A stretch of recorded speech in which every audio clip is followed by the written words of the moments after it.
अकोला जिले के मूर्तिजापुर में पिछले 3 दिनों से आनंद और भक्ति का माहौल है।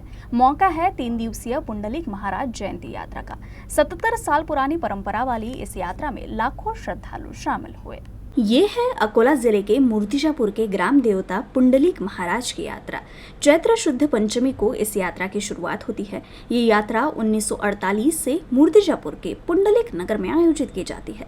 पुंडलिक महाराज का जन्म 10 अप्रैल 1932 को मूर्तिजापुर के पास गोरेगांव में हुआ था। महाराज ने 10 अक्टूबर 1985 को समाधि ले ली।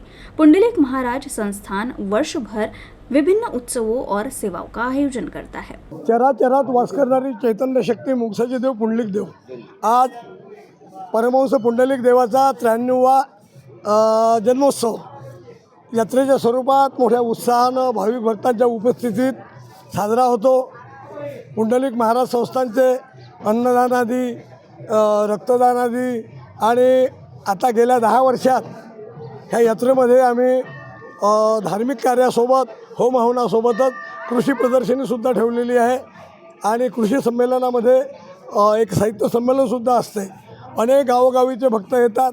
अध्यात्माबरोबर धार्मिकतेबरोबर विज्ञानाची कास हे संस्थांनी धरलेला आहे आणि मला सांगताना अतिशय आनंद होतो कि सबके लिए खुला है मंदिर है हमारा, आओ कोई भी धर्मी आओ कोई भी पंथी, मतभेद को भुला है मंदिर है हमारा। कारण आजच्या युगात सर्व धर्मभेद जातीभेद सर्व वगळून असं हे देवस्थान आहे। अनेक जाती धर्माचे लोक इथं पुंडलिक देवाच्या दर्शनाला येतात आणि हा 93वा जन्मोत्सव मोठ्या उत्साहात पुंडलिक नगरमध्ये पार पडत आहे। जय माऊली जय माऊली। यात्रा के 3 दिनों के दौरान लाखों भक्त दर्शन के लिए यहाँ आते हैं। कई लोग यहाँ तीनों दिन रुकते हैं। कई पैदल दिंडिया पुंडलिक महाराज की यात्रा में शामिल होती है। आता 20 वर्षाच्या नंतर आली मी, आता दर्शनाला आलो आम्ही। आता सुखासाठी आलो भारताच्या आपल्या, आणि भारताचं झालं की आपल्या घरच्यासाठी फॅमिलीसाठी सुख तेवढंच पाहिजे आम्हाला, बस एवढंच सुख पाहिजे।